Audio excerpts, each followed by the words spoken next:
welcome to today's video. Thank you for joining me again, everyone, and I'm sorry for my somewhat, I guess, muddled up release schedule. I didn't manage to record any raw footage for the past couple of weeks, but here I am. I'm able to get that done today, and I'm so happy to dive back into my How to Write a Poetry Collection mini-series. This is going to be episode 2 of 3, so we're almost done. But it's a relatively small, kind of short and personal process, so there aren't as many steps here for me to go into as there would be a novel, say, which I'll link my How to Write a Novel series from scratch in the description and also across the screen here for you. That's a lot more in depth, as you can probably imagine. But today we're going to be going into, I guess, the editing process, and if there is an editing process to writing a poetry collection, how you can order your poems, the pros and cons of all these different kind of aspects within the poetry collection, and we'll go from there into our kind of lead into the final episode, which should be coming out in the next few weeks.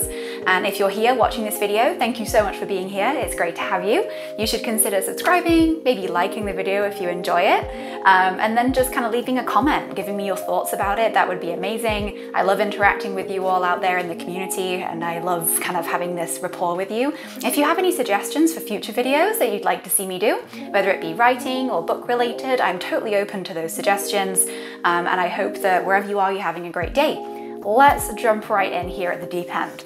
So as I went into in my last poetry collection kind of starting process, you really begin the process with an idea, a concept, or a collection of concepts that make kind of ongoing somewhat thread of poetry. As I said in the previous episode, your poems don't have to connect perfectly together. It's not a jigsaw puzzle that has to be exactly some way or which way. You can twist the pieces around, you can change the pieces and have it still fit together. I guess the general advice I would have is to have some kind of connected thread for them to all follow. They don't have to all be on certain themes or anything. As long as there's some kind of thing that links them, then you've got a poetry collection. And so I guess that now brings us into today, how you are able to edit a poetry collection. Question number 1, how do you edit poetry? That is a question which is really difficult to answer. I'm sure if any of you out there, if you are poets, you know how difficult it is to sometimes write poetry, whether it's stream of conscious thought or just a random emotion that you feel that you want to get into a form of writing. It's not exactly something that can be subjectively edited, such as either a novel or even like a piece of short fiction can be, for better word choice or better flow, better sentence structure. That kind of stuff doesn't really exist in poetry. The stuff you can control, though, are things like your stanza length, your line length, and kind of things that are a lot more visibly format based. So going into this process, if you'd like to make a poetry collection, you should kind of spare some thought and maybe even sketch out on some paper how you'd like it to look on the page. So that can be digitally, if you want to publish this as a kind of digital anthology or chapbook, or it can be physically too. Would you like your things to make up a certain shape on the page, a certain line length? Would you like it all to kind of descend like this and make like a wedged cutout across the page? That's all stuff that you need to think about alongside your theme. You want it to really feed into your theme in order to kind of make it all link together as well. If your poems aren't as related as, say, for example, all love poetry, then that could be something you can use your formatting to do. And that's going to be very much based on how you're going to be getting it published, which I'll go into in more depth in the next video. That's going to be how you publish a poetry collection, and I'll share my thoughts on how I did it and how you can also do it traditionally.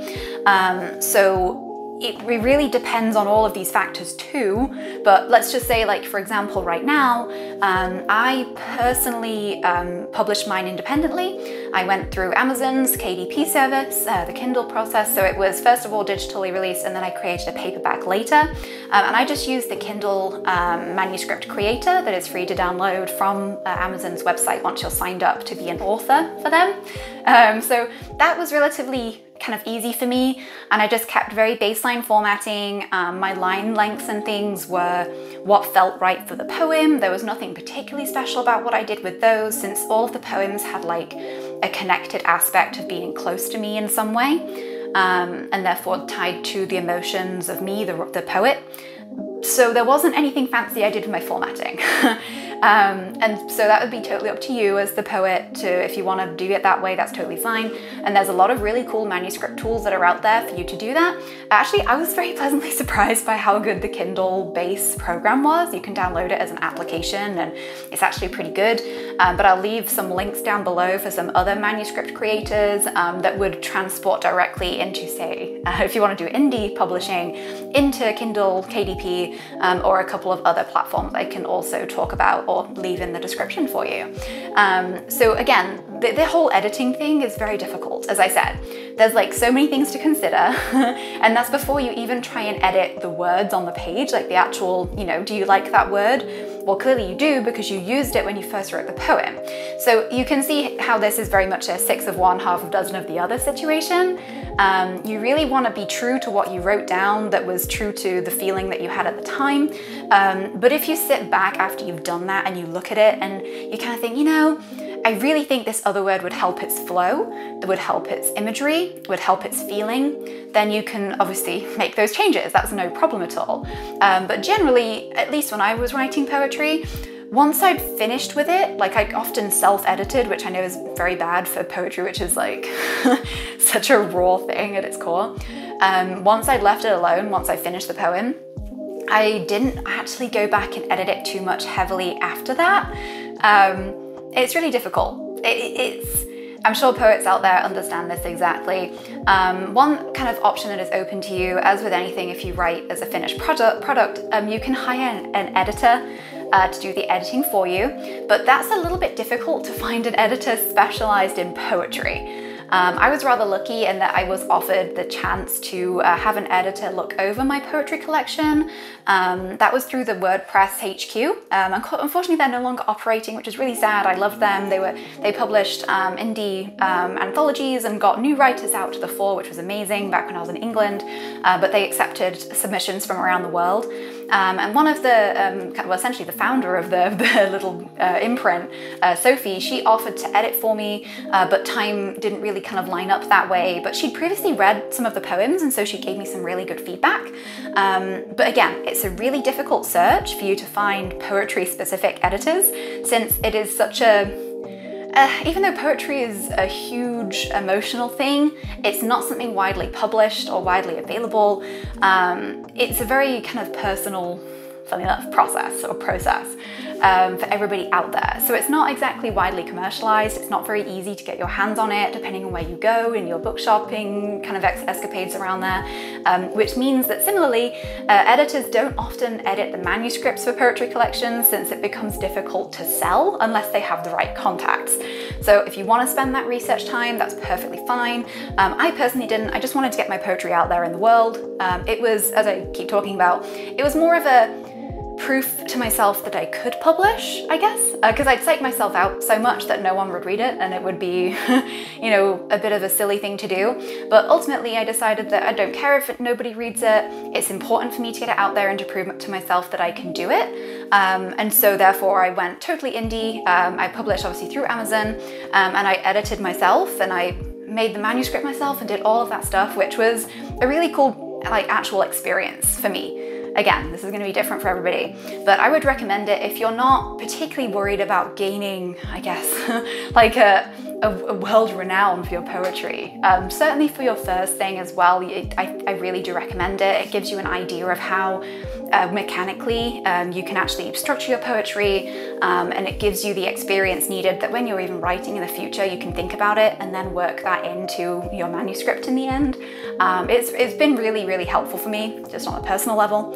And that actually kind of, it's a long kind of haul here with the editing process. It can be as long or as short as you personally deem it to be, and you can find whichever way works for you, whether it be through an editor or with yourself, maybe a close kind of beta reader you have, just kind of trying to decide exactly which poems go where, how you want them to look on the page, and you know, if there's any actual word and or I guess substance editing, how that's going to be done.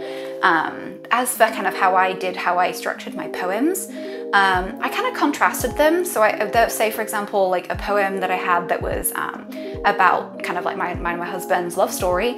After that, I had quite a dark kind of poem that I think that was the one that was regarding like radiation and like how I visualize this kind of radiation stuff.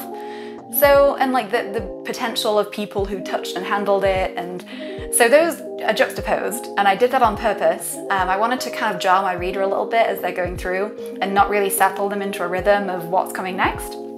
So again, this is a total personal thing for you guys. If you decide to have everything flowing in that way with kind of nice little lines rhyming, that's amazing. And again, if you also want to do it differently, that is also amazing. The general point here is that you can do whatever you want with poetry. It is literally to your heart's desire, and that's why it's one of my favorite mediums, even though I don't write as much as I want to anymore of that poetry, since I'm focused on my novel. It is so, I guess it's freeing. It's a wonderful experience to be able to write that and kind of get your emotions out there on a page. Whether you decide to publish or not is a totally personal thing for you guys. And that actually wraps it really on the editing. It's really something that you have to decide. And my way of doing it is not the only way. That's what makes it so amazing. And next time, if you tune in for episode 3 and the final episode of this mini series I've done, is that I'll go over the actual publishing. And so obviously I've talked about that I went for indie publishing through Amazon. I'll go a bit more in depth about that process and like how I found that, why I decided to go that route, and then also how I kind of used their program to edit my manuscript. And then I'll also talk a bit more in depth about traditional publishing with poetry, what different avenues you can go with that. I'll do some research, kind of find some various publishers that are currently accepting poetry as a manuscript type, and all of that good stuff. So thank you so much for being here today and listening to me talk about my poetry. This is awesome for me because I had such a good time doing my own poetry collection. I think that you out there can have a fantastic time too. And wherever you are in the world, I hope you have a fantastic day and best of luck with writing.